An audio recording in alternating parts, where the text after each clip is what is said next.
Hello and welcome to the Overly Animated Podcast, where we take animation seriously. We talk animated shows and movies here, especially Miraculous Ladybug and The Owl House. Find everything about us at overlyanimated.com. I'm your host, Dylan Hysen, and today I'm joined by Michelle Anderer. Hello. And Alex Bonilla. Hey. We are talking Hilda and the Mountain King on this podcast, the fairly still recently released Hilda movie that came out right at the end of 2021. This is the feature length, I guess, movie. Yeah, I think so. That follows the first two seasons of Hilda, which is on Netflix. If you're looking for Hilda and the Mountain King, it is separately in a separate section on Netflix, which is annoying, but search Hilda and it should be there. We will be getting into spoilers for Hilda and the Mountain King. So make sure you've seen the movie. We did 2 previous Hilda podcasts. You can find those at overlyanimated.com. We definitely recommend Hilda if you've never checked it out. Great show. We're very excited to talk about this movie now. Just a podcast note that a reminder, we're doing non-regular releases now in 2022. If you want more information on that, you can listen to the beginning of our Centaur World podcast. All the information's laid out there. But we've got this Hilda podcast now, and we're looking forward to Miraculous Ladybug in February and Owl House supposedly soon as well. So definitely going to be talking about those when they're out soon. Okay, so we talked about all this for Hilda, and we are now going to move into spoiler territory for Hilda and the Mountain King. Overall thoughts, Michelle, what do you think of the movie? Well, going into this movie, I was very curious just because season 2 of Hilda ends with a pretty big cliffhanger that I don't know about you all, but I was very surprised by the sudden direction it seemed to take. So when I heard that they were doing a movie before season 3, I thought, one, that seems kind of irregular for a lot of shows. And 2, I was very curious how the threads from the end of season 2 were going to be extrapolated on in a feature movie. So I went in trying not to have too many expectations. And having seen it, I would say honestly, it feels just as fun as a season of Hilda. So I think it definitely holds up in its own right. I think it did a great job of tying a lot of kind of loose ends we've been hinting at for the past 2 seasons in terms of just Trollberg and trolls and humans and trolls and what's going on with Trollberg and why the trolls keep wanting to go to Trollberg and just all the lore there. But also just all this stuff with Hilda and her mom was really cool. Stuff with the troll mom and the troll kid was really nice. We sort of maybe wrapped up who seemed to be the big bad for the last season. So that's also very surprising. But I think that it was a very satisfying watch for me. Nice. That's a good point about the big bad. We should we'll come back to that when we talk about season shocked. 3. Yeah, I didn't think of that in terms of season 3 yet, but yeah. Interesting, yeah. Let's speculate about who might be the villain moving forward. I don't know if we have any candidates. Okay, Alex, what did you think of the movie? I mean, Hilda for me has always been a very cozy, wintry type show. So it falling right around Christmas time was perfect timing for my state of mind. And I think that the Mountain King movie it hits a lot of the show's strongest points. The trolls, from the very first episode of the show, there are presence, but they've been kind of kept at bay. You get bits and pieces of what they're about. So finally getting a deep dive into their dynamics felt very rewarding in that sense. The relationship between Hilda and her mother Joanna has gone through several ebbs and flows during the show. So having a big focus of this movie being about that mother-daughter relationship felt very on brand, and I think delivered emotionally, and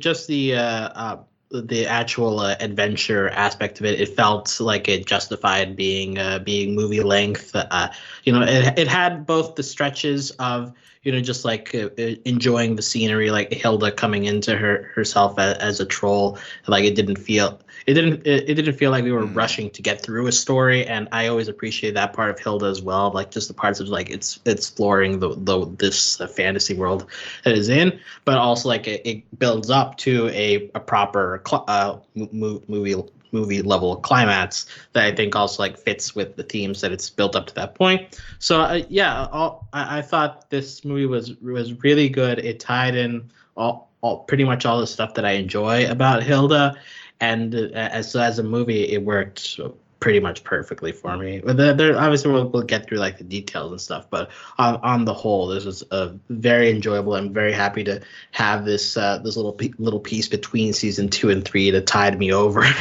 because I'd been missing Hilda, so this was nice.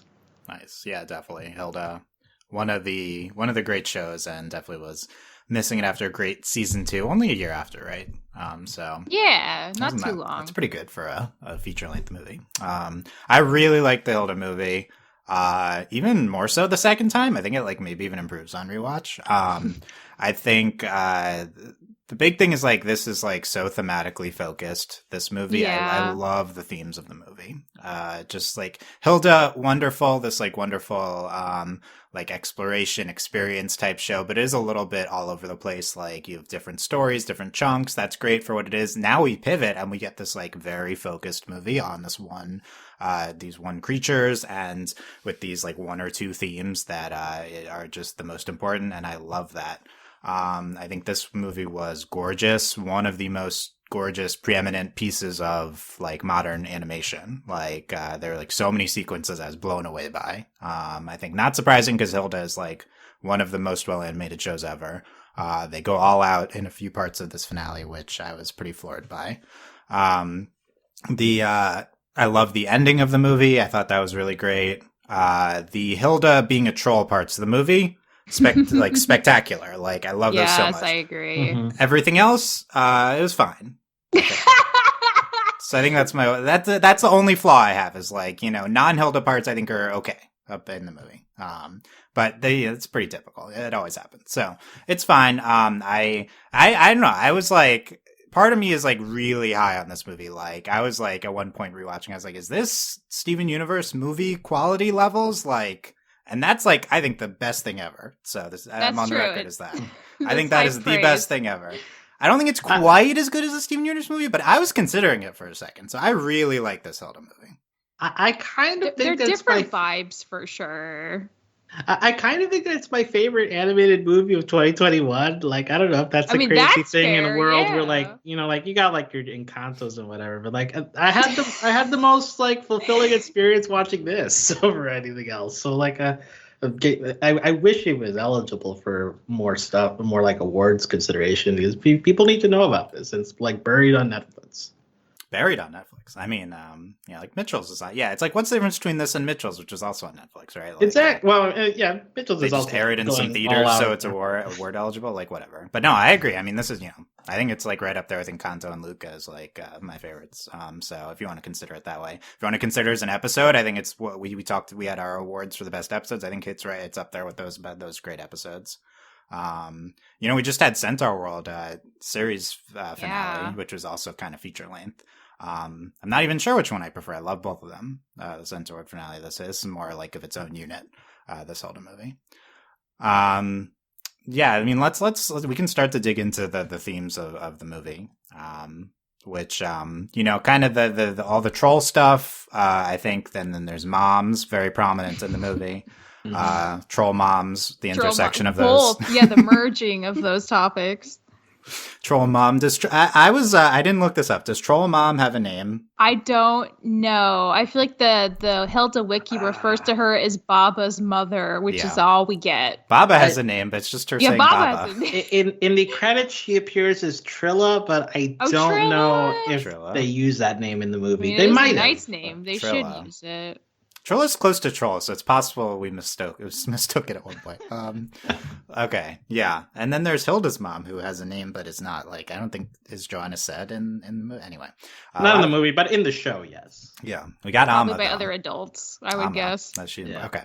Yeah, Michelle, what like immediately and like looking back, like what like stood out to you thematically about Hilda and the Mountain King?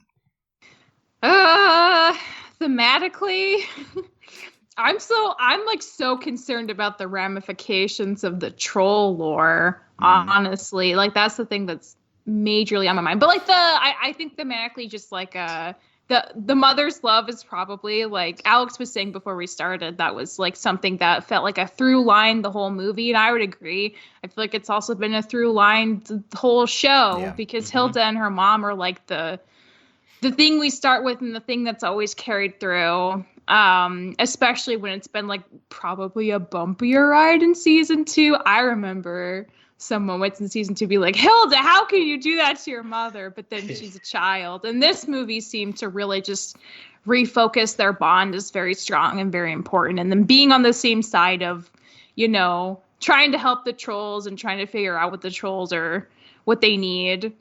And I mean, I don't know. I'll hold some of my troll thoughts till the end, but I'm still like, I want more justice for the trolls. They have like, yay, Gerda gives them one day a year to like go meet their mom underground. But like, obviously that's not enough. And that's still a little sad. But they kind of, I think Hilda has a line at the end where she just says like, it's not perfect. Ideally, it would be great if we could all live together, but people are adjusting to this. So it's like baby steps. And I think that's a good way to kind of, like, you know, point to the fact that like progress is still happening, but they're taking an active step now to try to fix the issues of the past. So that was nice. I appreciated that. Michelle, feel free to lead the Justice for Trolls campaign during the pod. You don't need to save it at any point. So sad. Yeah, they get 1 day a year. That's so sad. They have to stay away from the city the rest of the year. And also, now that we know that, like, when they're close to their mom, they all grow like organic life on their bodies. Like some of them have mushrooms. Yeah, that's true. What's about that? So, like, the only reason they never had that is they were literally pushed so far away. They were like in the mountains where nothing really grows underground. So it kind of implies they can't be in their most like legitimate state of being a troll because they can't have access to Ahlberg. And that's like a surprise layer that made me also sad for them. That objectively sucks to not be able to be like the troll you were always intended to be by your mom, I guess, or Mother Nature, or whatever you want to call it. Mother Nature, yeah, it's another mother here. No, it's a good point. I was coming in. I have in my personal notes. I'm coming in Justice for Trundle. That was my Justice for campaign. Yeah, I love Trundle, so I was going to lead the Justice, but it's a good point. Justice for all the trolls, like honestly, even the trolls that are like pissed off and want to murder the humans. Like I kind of get it, you know. Like I don't think they should murder the humans. Really. I get why they feel that way. They're just trying to.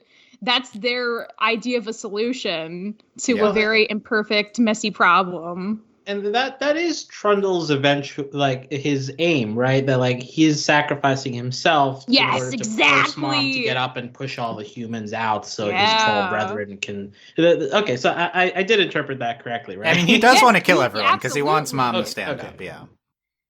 Yeah.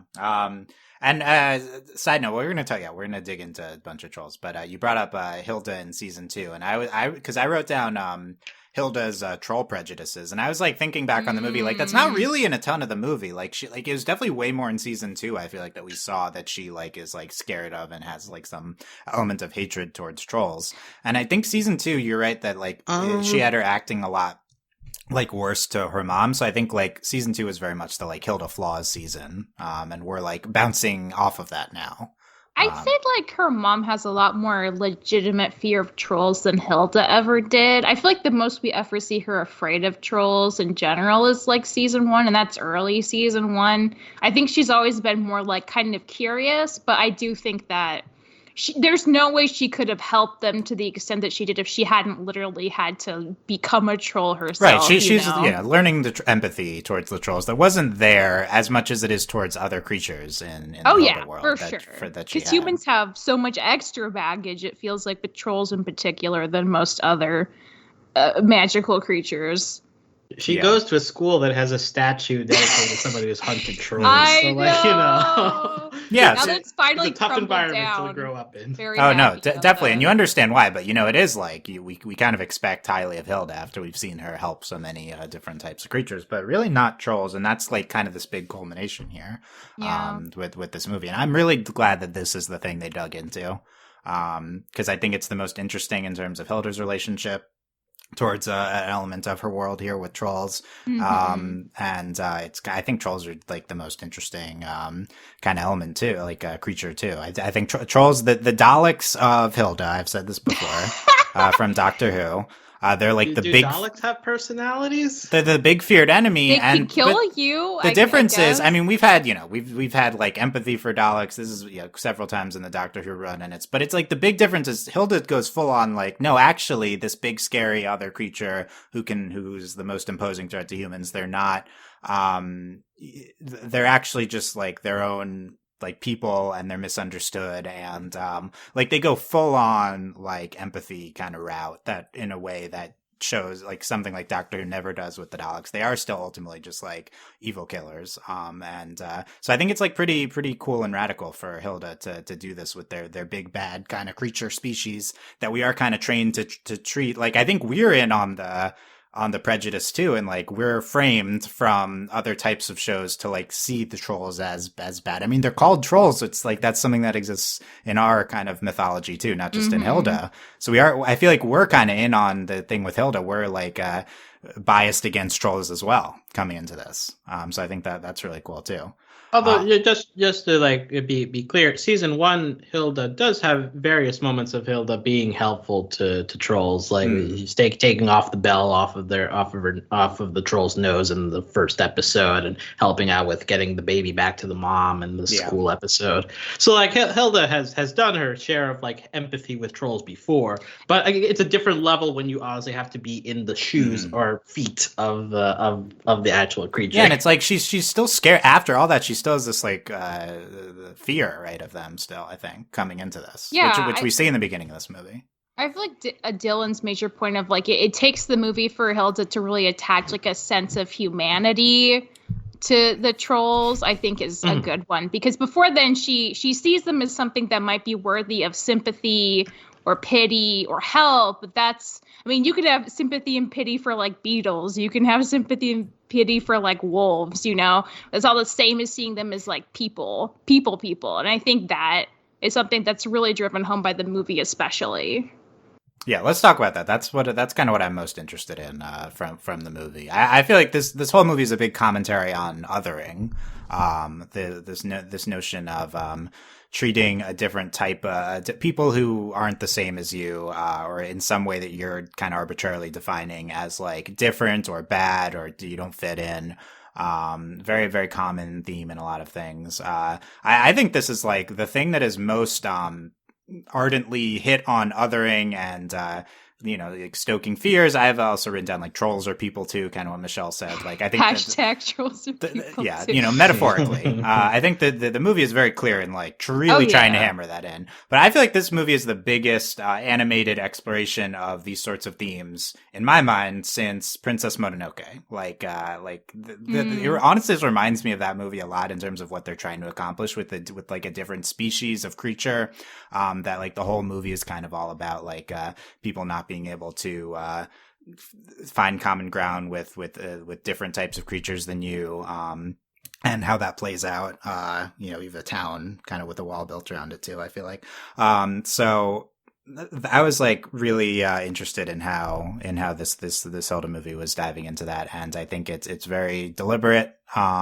We spend kind of the first half of the movie through Hilda's eyes, establishing establishing that trolls in all these ways are very like human-like, that we didn't know, starting with that they can talk, which is emphasized, I think, several times, and like Hilda like can understand troll after being a troll. I love the sequence where she has the bell on her, and we get this like first person perspective of how the bell affects the trolls in ways in which we like kind of understood but didn't really weren't really able to grasp without seeing it in that manner. I really love that sequence.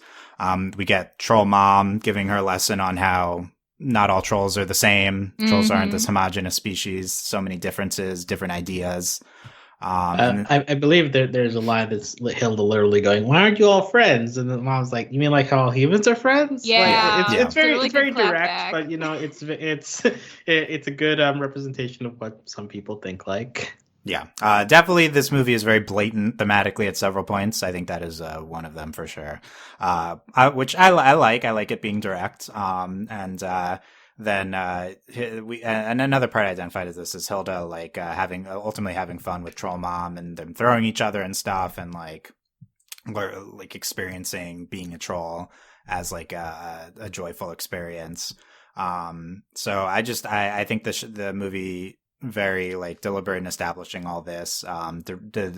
Like, you know, our people too, you know, more of like a sentient or sapient kind of creature, and Hilda kind of having this like true empathy that's beyond like maybe some sort of sympathy or something, you know, like actually like being able to live in. I mean, this like literally this is like a magic device of like Hilda is able to actually experience empathy and actually living in their shoes, right?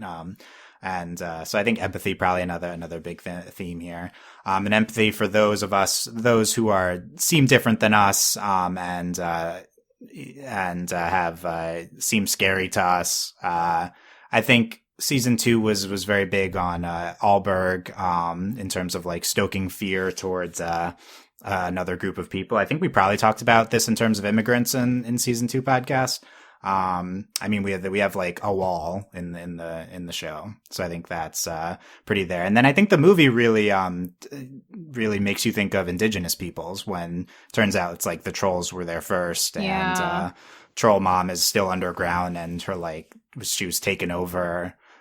So I think that's I love how the movie brings up all these brings to mind all these kind of real world comparisons and just real world emotions and similarities here. And it feels like, to me, it felt like all these things came to mind, real world comparisons, but it also didn't feel too, like, despite blatant lines like that, it didn't feel over like too direct, or it still felt within the Hilda mythology that we're dealing with trolls the whole time. So I was really impressed with how all that was handled.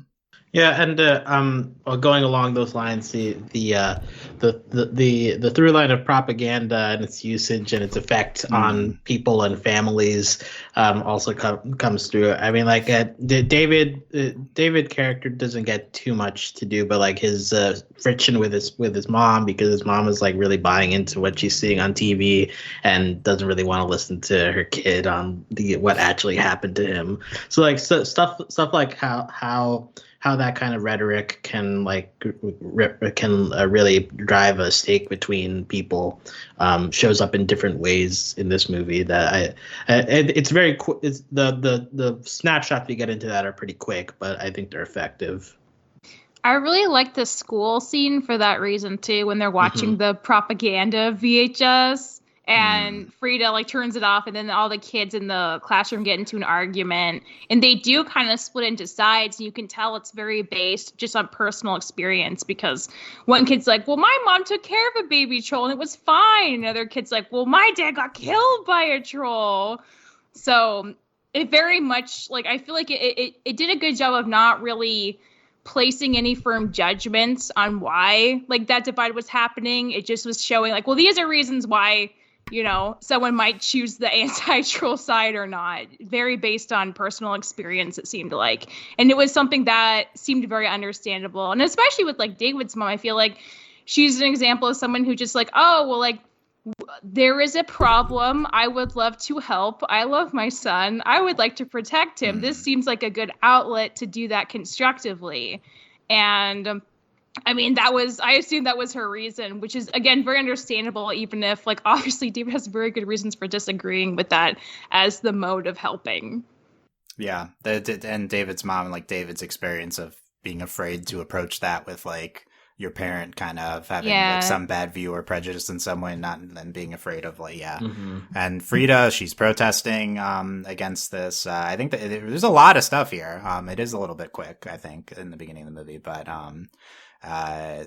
a lot and yeah, we Alex brought up Ahlberg and the weapons that they have in his propaganda campaign. I think all of this is like a really good continuation of the stuff we saw from him in season 2. Mm-hmm. Yeah. Michelle, what about this stood out thinking back on the movie? These sorts of themes. Any scenes coming to mind? Do you want to dive into more? Honestly, we only got like a couple sequences of like when Hilda's just really having fun being a troll. But I really, really appreciated them. And I thought that the thing that really stuck out to me, she has a line, paraphrasing, but something like, oh, I miss feeling this way, or like I miss doing things like this. And I think the implication is, you know, like back in the very beginning of season 1, she lived down the woods with her mom. She could kind of go anywhere, do anything. Like she just had this like unparalleled sense of freedom that most kids her age didn't have. And since living in Trollberg, she's had that sometimes in adventuring, but it's never been quite like as much as before. And it's always been in the service of like a very specific episode narrative thing. It's never just like running around having fun for the sake of it. And I love that she kind of got to reconnect with that part of herself through being a troll, because that kind of implies like it's not like an inherently troll thing to do this. Like it should be an option for anyone. And hopefully she can find her way back to doing things like this more often, because obviously it's something she wishes she could like go back and tap into again. Yeah, I love that tie into Hilda's character arc. You don't have to troll to have fun. You can just be genuine. Yeah, exactly. Are the trolls very troll? Some of them are kind of trolly. It's true. There's some trolly trolls. I feel like Trundle's pretty troll. Yeah, he was the ultimate troll. He was gonna get killed just to make his point. Is that a troll? Is that a troll move? That's the ultimate troll move. Yeah, it kind of is. Yeah. I'm eager to talk about Trundle. But we can bring in the mother's love. Come back to that as well. I mean, I think it's definitely apparent how. And this is another blatant line. Like at some point, someone says mother's love towards the end of the movie. But you get Amma at the end, the troll mom / grandma. Who we learned she chose to stand her ground for humans' sake, and she's like speaking to her children. That's like the troll call that we hear. Troll mom herself, kind of confusing. There's Amma, who's troll mom, ultimate troll mom, and then there's also troll mom, and who doesn't have a name. That's we talked about. And then, you know, Hilda's mom, and then there's David's mom. A lot of like mothers, different mothers. I see this as like part of what we were talking about with the trolls, and trolls are people too. I see this as kind of all one thing. You know, it's like having mothers connecting both trolls and humans. You know, it's like common ground here. And also just like having either like a guardian, to maybe generalize it more, not everyone has a mom, like a guardian or people that come before you. Like a legacy. A legacy as part of like the human in quotes experience, and that extends to other living creatures as well. I think this is a big takeaway that I got from the movie. So I saw these two kind of major things did really come together for me in the gorgeous ending. And I really loved that. Now, one thing I do want to point out is that it is kind of a trope where like there's a creature or a character that you don't have a connection to, but then you realize they're a mother, and then all of a sudden you're supposed to have extra sympathy for them just because you now know that versus before. But I think that this movie does very well to cover a lot of different things about troll society before we get there, so that way that becomes just an added layer as opposed to the sole reason and why it works here versus why it may not work as well in certain other animated shows that try to do that. I think it's a really good point. We never encountered troll motherhood till like the end of season 2. Thank goodness. There are many more things we learned first. And there's a lot of things they cover in this movie. Like I love that they talk about like the troll hordes, and they're like, well, they're not like the traditional hordes you probably heard about. We're a lot more like specific and compartmentalized now. Like one just has like like cushions, like just like soft things. The troll mom has like, was it like china sets, like tea sets? Like that was her. Like one of them had bones, which was like, I thought honestly really funny. As much as it was creepy, they're just like bones. But they have that going on. They had like royalty. They had a king at one point. They overthrew him, but like that also implies like, is it one of those things where it's like the older you are, the bigger you are? Because Trundle was really big, and the mom's probably like huge, the OG mom. So I kind of like that stuff too. It just like it adds to the lore of how troll society is like similar, but also has kind of its own stuff going on too. It's not like verbatim the human experience. Yeah. But looping back to the mother's love, where we started, I do think that it's very effective having that at the end of the movie, while like the first half of the movie is very focused on like Hilda and Joanna like trying to find each other. You get through a lot of Joanna's grief at various moments. I think that some of my favorite scenes were like Joanna's side, which is why like the part of like when it's not Hilda, it's I think that Joanna's carrying a lot of those scenes and is important to making this movie feel strong all the way through. But having that to when they finally reunite and then transitioning to the trolls and their connection with their mother, I think that's like the thing that carries the movie all the way through in a similar theme, like when you have them juxtaposed like that. Yeah. I agree with all this. I was really struck by the juxtaposition of Hilda's experiences with trolls and Joanna's experiences with trolls. You know, Hilda eventually having these very joyful experiences being a troll, Joanna still kind of based in this fear that Trollberg and humans are having. And she's still kind of approaching everything, or everyone around her is very fearful of them. So I think that was like a very effective way to display kind of the empathy that Hilda's gaining by being a troll.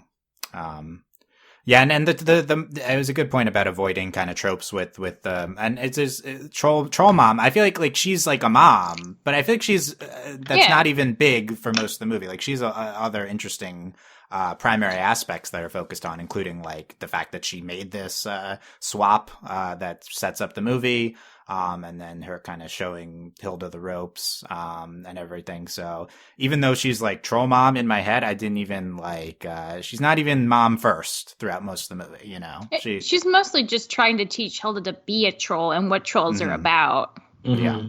Yeah. And there's like, kind of this dark side to her, which the, you know, it's like, is it right or wrong that she did this? You know, to what extent the movie explores that we could talk about, but, yeah, I agree. I love how the movie handled all of this.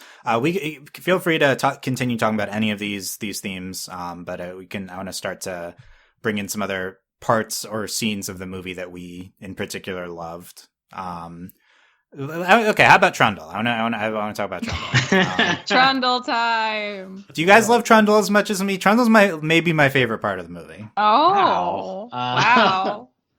I can't join you there, but like in terms of you know he's not really a villain, but like but in terms of somebody who ends up being kind of antagonistic, he's got a lot of layers to his decision making as well that make it an interesting thought process to follow. And of course, like his you know, playing around with Hilda, hiding what he's getting at is pretty good. So I enjoy just the idea of a cave surrounded by bells as like trapping someone, and the idea of trolls having to like somehow hang those. They are so afraid of this giant troll that they have endured like whatever sound came from that to hang all this to keep them in there. So I Trundle is a solid presence in the movie. Not my favorite. I think I still like the humans more, but I enjoy. I mean, especially like his plan like coming to fruition at the end was very interesting to see play out, and how they decided to work around that.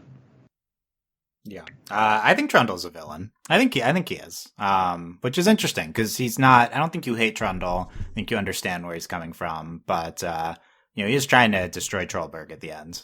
So I think he definitely at least fulfills the villain role. in the movie. But here's what I love about Trundle. It's just like his presence, his imposing presence, his larger than life. He's a big boy. He's so big. It's really like a visual sound type of thing. Like just the way, and not surprising that Hilda's production values would shine through for a standout character. But like just the crystals in the cave and Hilda with Trundle, just so gorgeous. Like such a standout visual for me. Just the scale of Hilda talking to Trundle, his voice, I love his voice so much.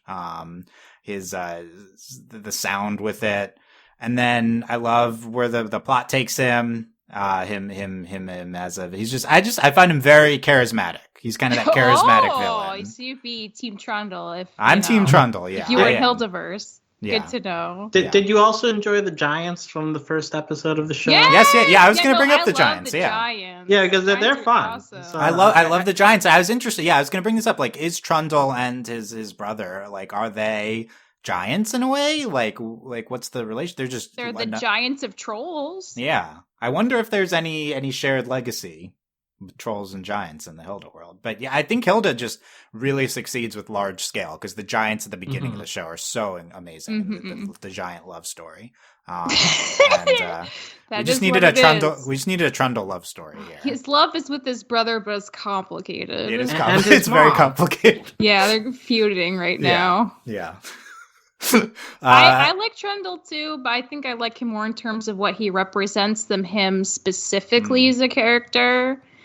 I'm very curious, like, do you think he was always blind and found the eyeball, or if the eyeball was, like, always his? Because that's a very magic eyeball, and I like to think that eyeball is, like, very ancient, and it's something that kind of clued him into the importance of his mission, and gave him a lot of answers to, why he felt he needed to, destroy Trollberg. Because it's all there in the eyeball. The eyeball's very good at telling you exactly what's been going on. And it's the only thing that allowed Ahlberg to change his mind almost instantly from being exposed to it. So it's like, I'm a little curious how the eyeball and Trundle, like, who came first? Oh, the classic question. Who came first, Trundle or the eye? Yeah, exactly. It's a good question. I think the other interpretation, what I want it to be is that's Trundle's eye. That was always his eye. And, like, they removed it when they imprisoned him.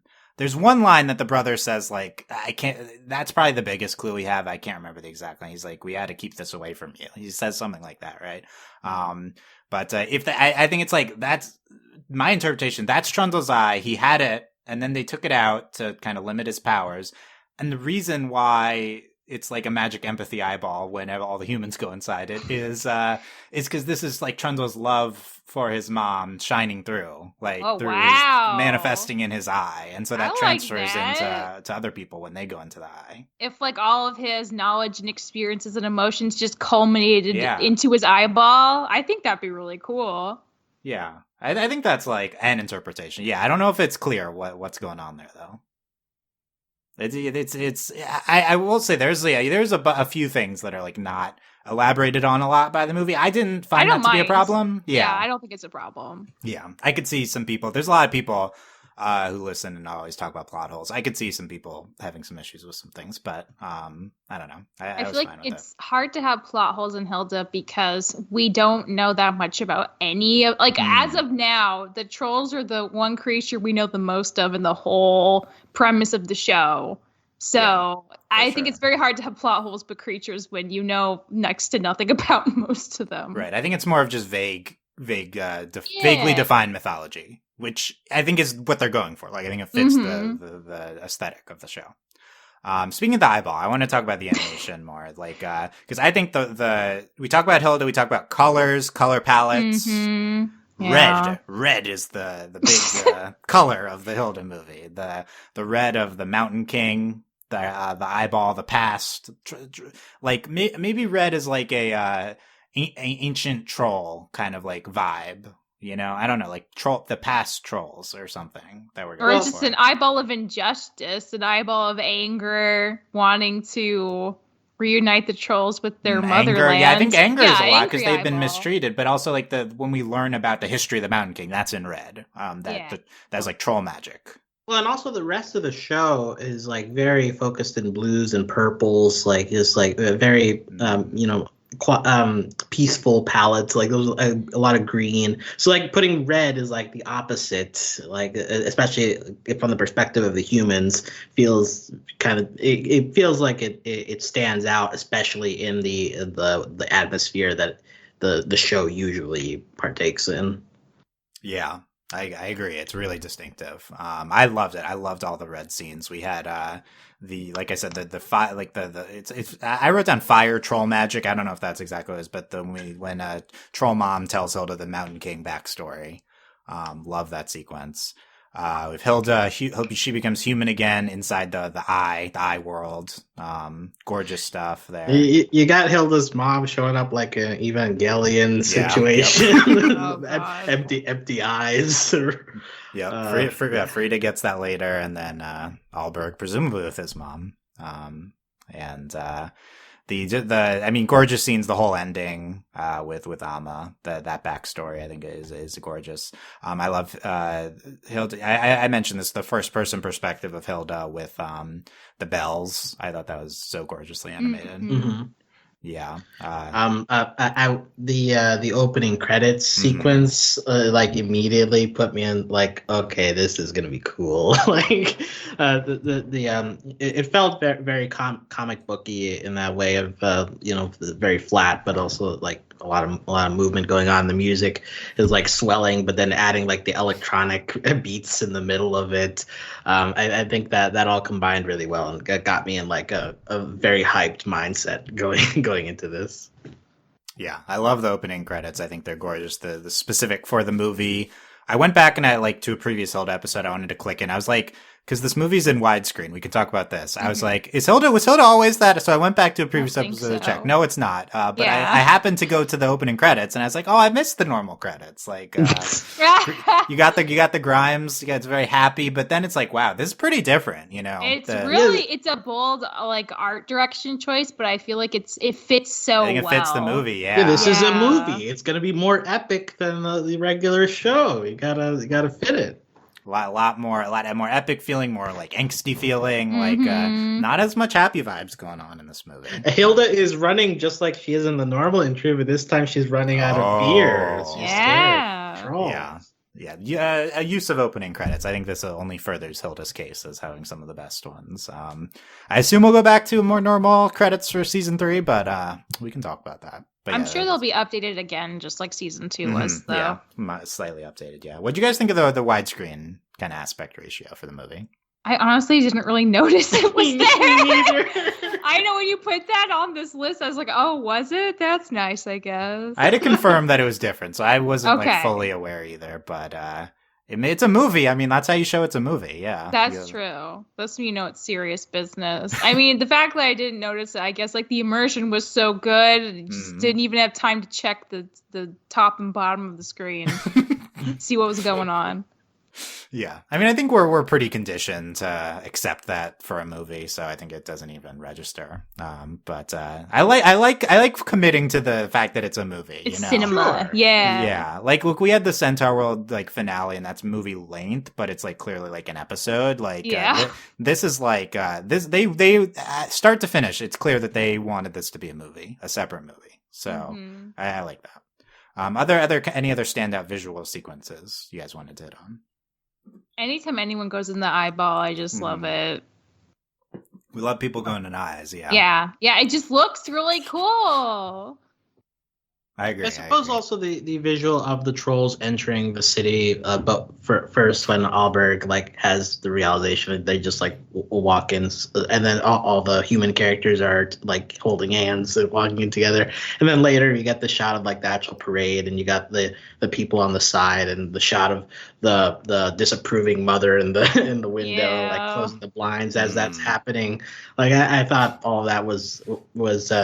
But like as it's ending, it's like it's still like this is like impressive, like just to see like the the size difference between the trolls and the humans, and the different angles to look at this at. So I appreciated the ending sequence. Yeah, let's talk about the ending, because that's the main thing. I feel like we we haven't talked about too much.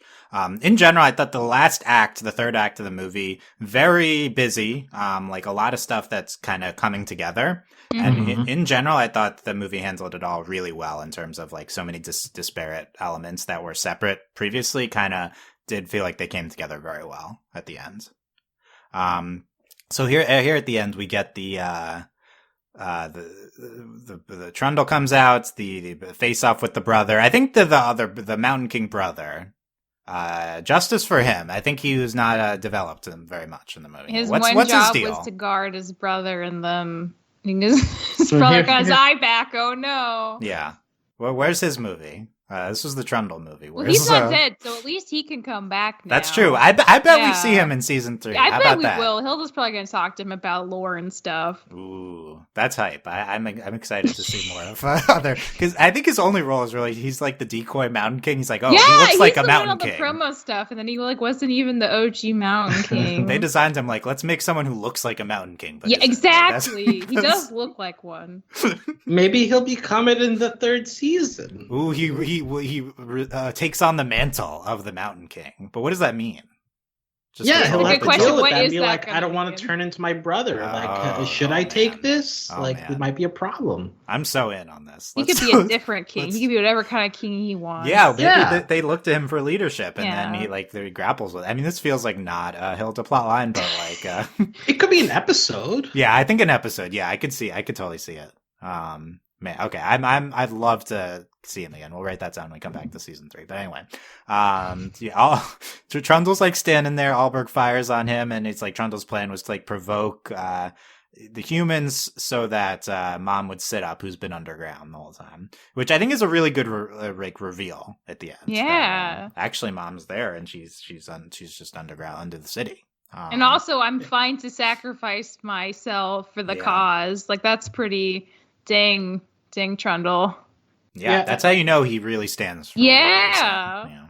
And on first watch, like the first time Hilda goes in and it's her mom, you're like, well, like she's like still looking for her mom. She's got mom issues. Like it makes sense that she like leaks into this vision. But then like Frida taps into the troll's mind and also sees her mom. And then Ahlberg comes. It's like, oh, okay. But like the movie does a good job, like because it's not spelling it out for you, but by patterns you can eventually figure it out. I think it like strikes the right balance of it being kind of like creepy imagery, but still eventually letting you know like it's giving a specific message. I agree. I think it's well built up to, well foreshadowed through that method. Speaking of like this reveal that Amma, so we learn the backstory. She chose to stay underground for the human sake. I was very struck by the comparison to kind of indigenous peoples and treatment of them, but because it's like Amma is like prioritizing like life of not her people, right? And showing empathy, and she's not getting in return. In terms of the city, like the city's built on top of her, the humans end up being really antagonistic towards trolls. Just kind of that disparate balance in humanity that results in this like huge mistreatment and travesties. I thought that this really spoke to that from the movie. I think it also, like, tying it back to your Mononoke comparison, I do think it also speaks to that kind of commentary on, humans think we're at the top of the food chain and that whatever we do is fine, but there's also a natural world out there that has its own rules that predate you, and when you mess with that, it can cause problems. Yeah. And again, like, if the trolls being connected to their mom predates humans and they can be in their most natural full form, being more like directly physically connected to her. I feel like that's really interesting too. Yeah, well, let's you brought that up again. Let's talk about that more, because it's such a striking visual, just seeing kind of the natural, maybe like a Castle in the Sky type of thing with the robots, just like kind of seeing nature grow on them. Like it's like sparks up from that. Yeah, is it like, have they lost their natural connection through being away from Amma? I think a little bit, yeah. Yeah. So like, what's the significance of that? I think it's interesting to think about. Yeah, I think it just implies on a broad level that they are very old and there is some kind of like natural mystical connection going on there between them that humans do not understand and have like been messing with, like not knowing that it's there and that it's important up till now, probably. Yeah, I feel like humans like disrupted this natural, ancient natural kind of thing. Yeah, I think probably that's what they're going for, is just like vaguely, again, Hilda with the vague mythology, but like kind of that kind of vague theme of this. There's this like magical, like gorgeous, amazing ancient nature thing that humans have really ruined. And yeah, I feel like that feels really right. And trolls, yeah, I agree. Trolls are the Mononoke spirits. And they have this innate connection to nature. And it's interesting. What kind of nature preservation kind of themes. What extent was that present in Hilda previously? Is this like the most? I was gonna say that like this is sort of connecting to again, like the giants in that first episode. They talk about how they had to eventually leave the Earth as humans gained more population because the world had just gotten too small for them. They were being pushed out, and then the ones who did stick around to be guardians, they just turned into mountains and like got buried under dirt and snow. So like it's but it's a similar message, right? Like the humans are just gonna plop themselves down no matter what was already there, and if you better get out because we're gonna make life difficult for you. And similarly in season 2, there's that the episode with the weather lady who's moved out to the windmill, and like there's housing development that is pushing animals and creatures out from their place of living. And so, but the weather lady's strategy is to invade Nisa's space in order to give them space, which again is like meddling with nature and like doing it just for the purpose of spreading yourself out to other places that already had inhabitants that you don't care about. So it's just this does fit very much with the rest of the show, and I think especially like the parallels between the trolls and the giants is pretty interesting to me in terms of like taking from what started it all to now this like movie length representation of your show. Nice. Yeah. That's go ahead. There's even like, and this is a more minor example, but in season 2, when they start to really up the ante on, the bell ringing on the walls, like there's a moment where like the woofs are flying in migration and the bell ringing like totally throws them out of sync, and one of them falls down, and then like half the episode is Hilda, Frida, and David trying to like help it out to get it back on its flight path.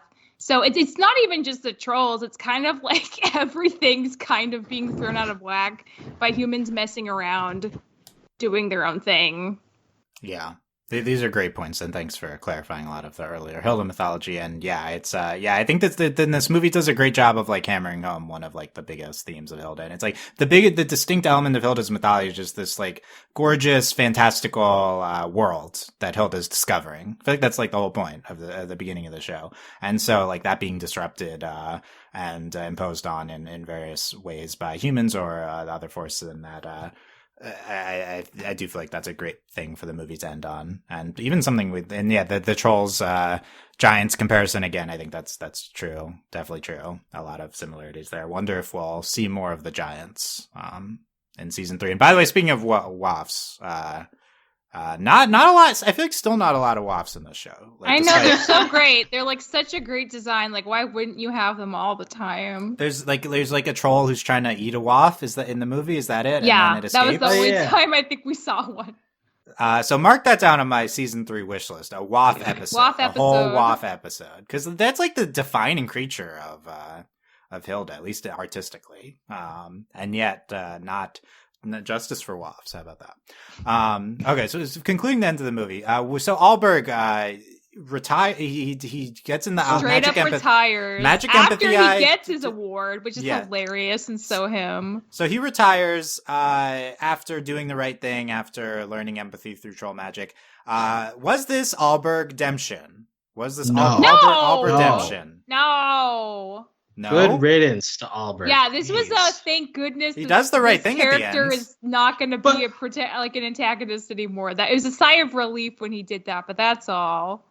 My one of my few nitpicks with this movie, he is somebody who, like, it happens too fast for him. Like, right before he gets that big bubble on his head, he's like shoving Hilda off to the side, like, get out of the way, or as like he charges into the trolls, like ready to shoot them down. Still, after everything that like Hilda and the others have like portrayed to him, and then he gets out, it's like, oh mom, oh wait, okay, this is bad.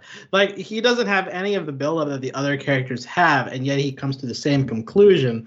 And given the fact that the entirety of season 2 is him being a stubborn-headed nonsense villain that really irritated me, to see I'm happy that it seems that he's out of the picture, but like seeing him just immediately turn the light on for like one good decision and then getting the award that he's been after the entire season 2 and leaving a hero, like, okay, I did a good thing, bye. Like, it felt both yay that I felt happy that he's going to be probably not a big part of season 3, but also infuriated that he kind of gets a happy ending. Like, it felt weird.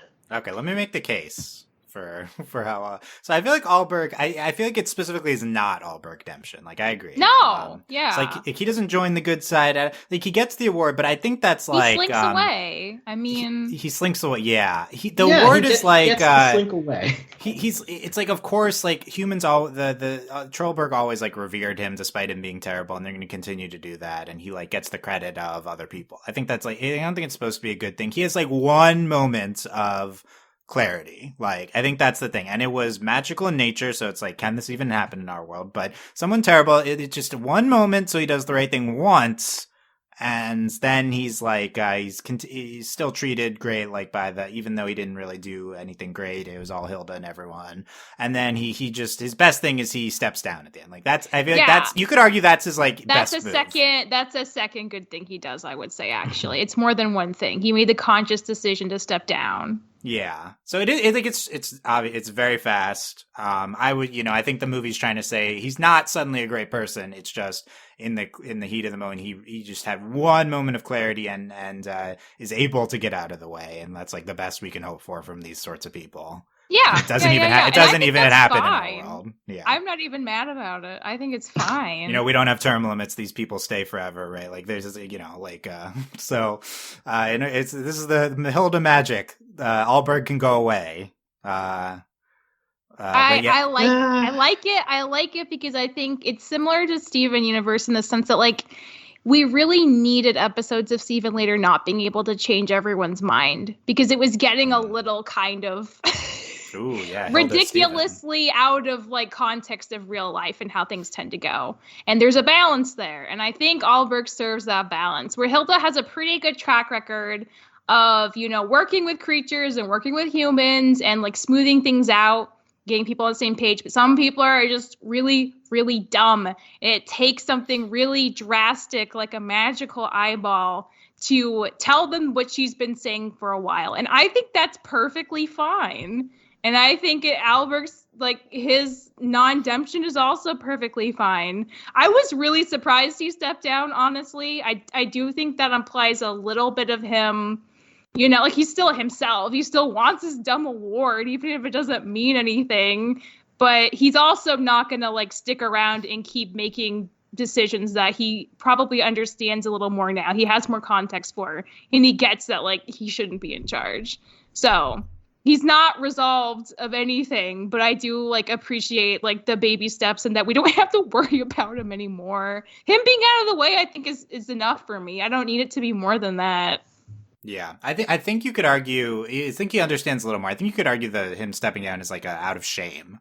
Like could be that too. That would be his personality. He got out of the way and things went great. Yeah, and he knows he knows that was like because he didn't do it. He knows like that. It was through his inaction and so I feel like he's like ashamed more than anything at the end. That's maybe the generous argument in terms of like generous to like if you're mad that he has like such a drastic turn. Yeah, very generous because he has not shown an iota of shame at all in this entire show. I like him that being. I think him being Gerda, quiet though, is because like, Gerda legit turned on him and refused his direct order in the heat of the moment. So for him to choose her anyway, I do think it implies a little bit of, self-reflection. Maybe that's very generous, but I'm gonna stick with it personally. Yeah, I think we could have spent a little more time with him at the end. It might have been more satisfying for who I do think is a great character. Like, he's infuriating, but I think like season 2 into this movie, I think he's more than serves his role in the show. But it also at the same time, you want these people to step aside, especially in a fantastical show like Hilda. Yeah, and we can move on. So it makes me excited. Gerda's in charge at the end. We have the annual night of the trolls. We talked about how, like, just one night, we'll see if this is touched on. Baba visits Hilda's family, and then Hilda goes to the mountains to be a troll, like, once. And so that's, I love kind of that ending, seeing how they revisit, despite being back in their places. And yeah, this leads us into season 3. So, Gerda's in charge. What's happening here in season 3? Can we expect? I will say, context, Hilda's based on graphic novels. Mm-hmm. This movie was the final graphic novel that has been written. So season 3 is expected to be all original stories. Here's overall take. Here's my hot take. I think Hilda season 3 is like, I guess it's just a personal thing, my most anticipated season of animation in one of my most anticipated seasons ever, one of the most hype seasons of animation ever. And here's why. Hilda, one of the best shows. It has 2 incredible seasons, an incredible movie now leading up to it.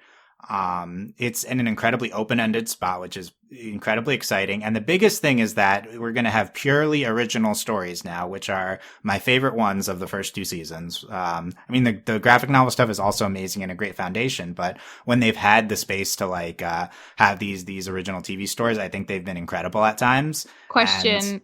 Was yes. Tide Mice an original story, or was it from a yes. graphic? Yeah, Tide Mice. Yeah, I'm like looking through awesome. Wikipedia. It's like 4, 5 episodes that have been from graphic novels. Yeah, I know there aren't that right. many It's more just like the context. They're exploring original space within the graphic novel for a lot of it, and now we're like past it, so you could argue that's like even more original. But yeah, I mean, last season, Deer Fox and the 50-Year Night are some of my favorite episodes ever, and like I'm like so excited by the prospect of more episodes like that, like all in season 3. Like, we have one final season to go.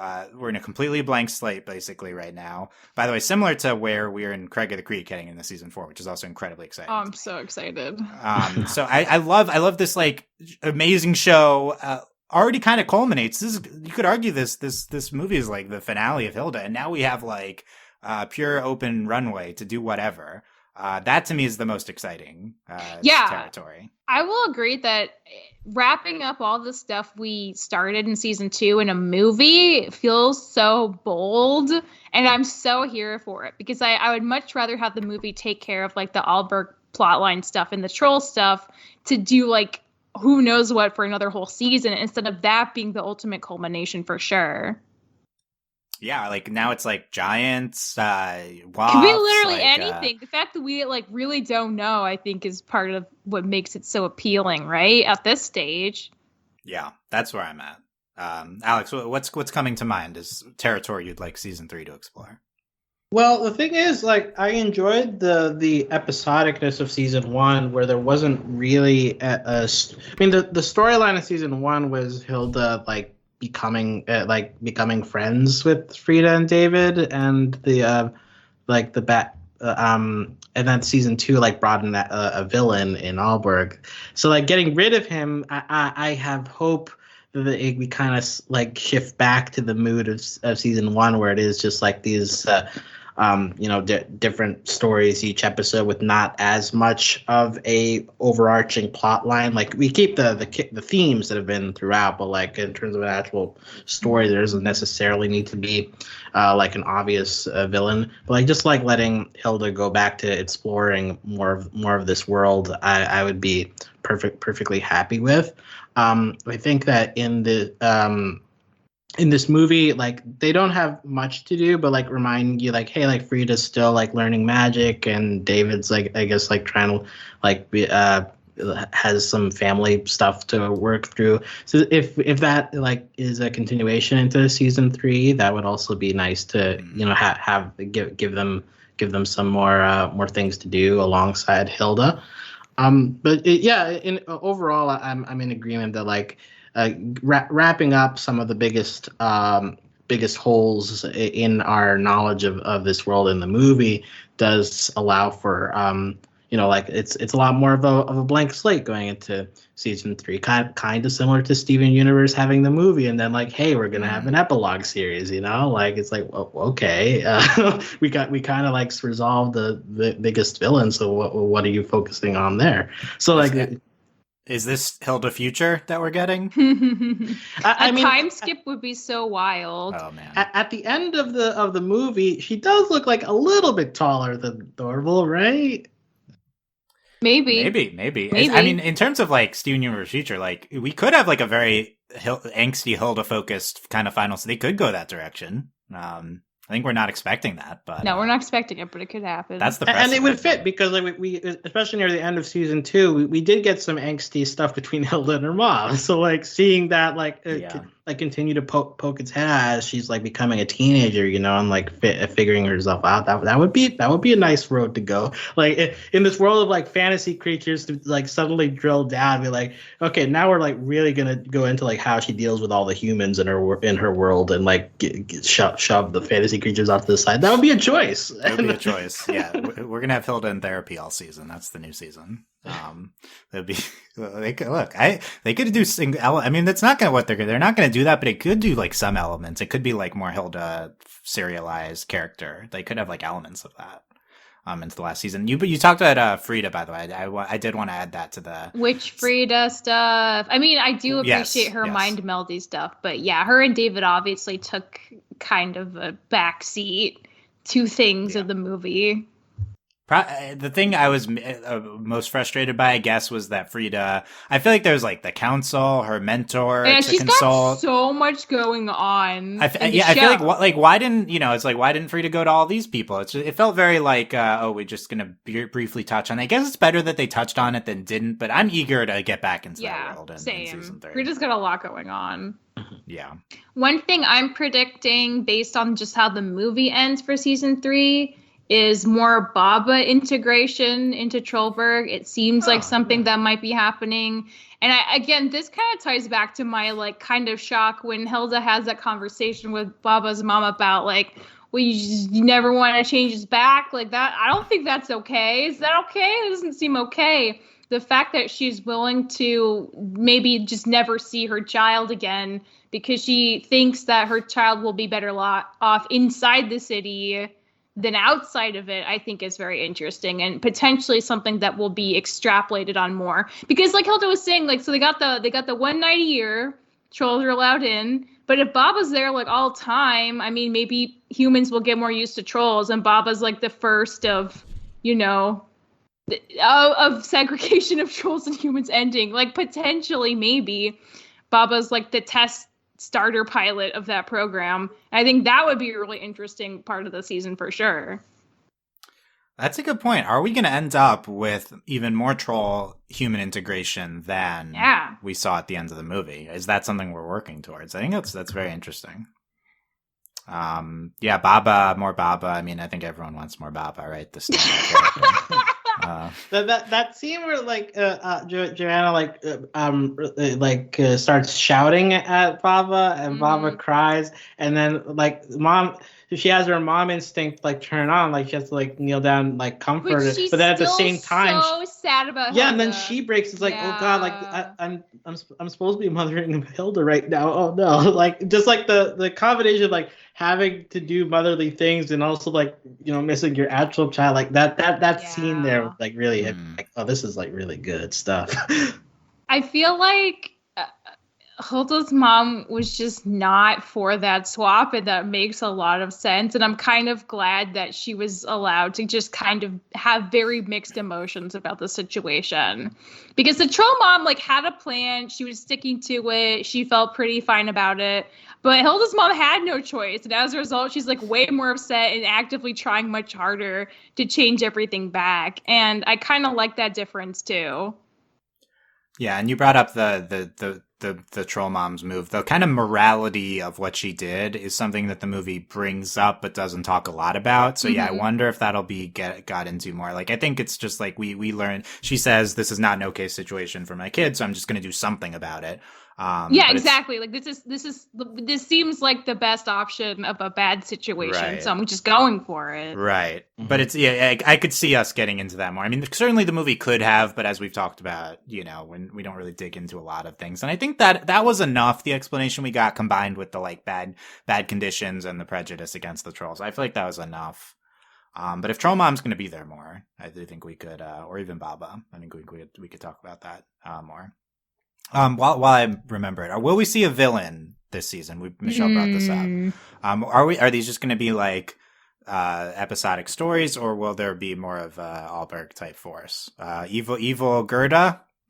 We could do the whole like society is the problem. Right? Gerda gets corrupted. Could literally just be the season where we address the fact that like this is a magical land with a city of humans in the middle of it who don't understand what anything is around them, and maybe it's time that they learn to be more respectful. Like maybe that could be the whole season, the humans just learning how to coexist with everything, not just the trolls, but just like every magical creature around them, because there's a lot. They seem like smack dab in the middle of just like magic central wherever Hilda's world takes place. So I feel like kind of pushing that direction it would make a lot of sense given the past 2 seasons for sure if they did go that way. Yeah, I feel like that's the big theme heading out of the movie that we want to continue to dive into. Humans and interacting with the world, and maybe will we get to a better place? Will we get to darker places in the season? Speaking to Gerda, I mean, if we want to get into the fact that she's still a member of the safety patrol and she was implicit in all the stuff that Ahlberg was doing, and maybe dive a little bit into the responsibility that she carries in all of this, despite being portrayed as the nice one, quote unquote. I would be interested in seeing their take on that. Yeah, she could lead the charge if she really wanted to take her role seriously in this new age. Yeah, I mean, just generally like safety patrol, cops type commentary. It could. It could. I mean, it's the type of thing that Hilda is like clearly capable of, but not like in depth. But like it could. We could briefly comment or like high level comments on it. I think high level is a better way to say it. Things that came to mind, by the way, is we're talking like Woodman episode. Like, come on. Ahlberg gets his pigeon eaten, and that's about it in this movie. Oh God, yeah, that definitely happened. That was really sad. Yeah, new pigeon for Ahlberg. I barely remember that, but yeah. How dare you forget Ahlberg, one of the best characters? Not the top of my list, but yeah. I mean, we need to have more elf stuff probably. Deer Fox follow up. We need more Twig. There's not enough Twig in this movie. That's my take. We're all hope. I have the wiki up. We're all hoping for a Yule Lad sequel, right? That's the. Oh God, they could come back though for real. Maybe they're like a crew favorite. We don't know. I think they exactly. I think that they're a crew favorite. The weather lady has shown up in both season 1 and 2. She's one of the more significant characters. Yeah, I think her. Yeah, a lot. I forgot about Vikings, man. I need to rewatch season 2. There's so much good stuff. It's good. Yeah, that Ahlberg episode about the replacement is one of the comedically strong episodes of this show. I rewatched that recently. I had a good time. Nice. Okay. Yeah. I need to remember all these more. I think there's more stuff I was gonna say, but I'm not remembering right now. So we'll see if I remember. Michelle, what's on your mind as we're wrapping up here? I was very satisfied. I feel like if the Hilda team can do a really strong movie, then I feel like I have nothing to worry about in terms of wherever they're taking season 3. And that's a very nice feeling, and it doesn't always happen. So kudos to them for like keeping this momentum and expanding on a lot of themes in such a satisfying way. Nice. Yeah, I agree. Alex? Yeah, I mean, in this world where no show is allowed to go past 3 seasons anymore, it felt pretty good that we at least got like an extra movie on top Yeah. of on top of this and like set us up for a strong final season. And yeah, like I think that this is a pretty like for someone who doesn't know what Hilda is, if you just gave them this movie to start out with, obviously there'd be like some stuff that you would need some that would hit better if you knew the show. But on the whole, I think that this is a pretty good representation of the vibe of the show overall. Like if you want, and I think that that's Hilda's selling point, right? Like it feels just very cozy. It's very thoughtful about nature as we've discussed on this podcast. It's got like its occasional moments of humor. And this movie specifically, like the animation quality was ramped up, but on the whole, this show was animated very beautifully. So I think that this felt like a very good. I think that it could serve as an introduction to the show if somebody wanted to do that instead of like going straight to season 1 and like trying to work through those early episodes. So like I really enjoyed Hilda the Mountain King. It feels like something that I will rewatch at some point this winter, just because I associate Hilda with the winter time. And yeah, just I'm happy about this, and I'm excited for whatever left we get of Hilda coming in the future. Yeah. Agree. I really love the movie. Think it's a potential recent animation great. I think it's maybe disappointing to people that the show is ending after next season, but on the other hand, we got to explore all the graphic novels. We got to have a movie, and now we get to have a season that goes past the graphic novels. So, I would love to have seen, you'd love to see multiple original seasons or something, but, this is, depressing, but in modern times, this is about as good as it gets with the show. Yeah. So, for sure. For Netflix, I feel like this has been fairly generous from what they tend to do for niche properties like Hilda. Yeah, I think it's good. Yeah, I think it's because Hilda's was really successful. So I think that's been really good to see, and people getting to see the show, and very much looking forward to this last season, whether it is this year or next year, not sure. Definitely would be end of this year if it would be now. But regardless, very, very excited to see more from Hilda. And yeah, also we'll be revisiting this movie. And yeah, let us hear what you guys thought of the Hilda movie, Hilda and the Mountain King. What you thought of our discussion. I thought this was a very good discussion. I thought we kind of covered everything from the movie. So yeah, good job, us. Yay. Good job, Wow. us. Good job, us. Pat on the backs all around. Good job, you guys, and I guess also me. Also That's the other Hilda. version of that. Good job, Hilda. Good job, Trundle. Good job, Trundle. That might feel. I hope they give us a day in Trollberg where we get to just walk in the city without anybody bothering us. Wouldn't that be but nice? we're the privileged humans. We get to walk there anytime. Right? Exactly. Yeah. You gotta deal with that. Yeah. Now I'm just thinking about a Trundle episode next season. He comes back to life. Okay. He glues all his rock pieces together. Good as new. Maybe that's what the brother episode is it's like a grief thing, and then by the end he resurrects with troll magic Trundle. I think he's too smart for that. He knows it would probably be a problem to have Trundle back. Probably be a up to his problem. old ways. But it'd be worth it. He'd be like, look, it's fine. We have a day now. And Trundle would be like, you have one day. Yeah, no, he would start the charge again. He would. Maybe he should. Maybe someone should start that charge. I think we talked about that. Further troll rights. Yeah, troll rights season 3. Okay. Yeah, comment anywhere you listen, and support us via Patreon, patreon.com/overly animated. Thanks to our current patrons, especially our patron of the podcast, Anon, and thanks to our patron executive producers, Steve, Michael, and Phoenician. Yep, so no, not regular releases, but stay subscribed wherever you're listening, and then you will get our next podcast. So we'll see you guys whenever that is. Thanks for listening. Bye. Bye. Bye.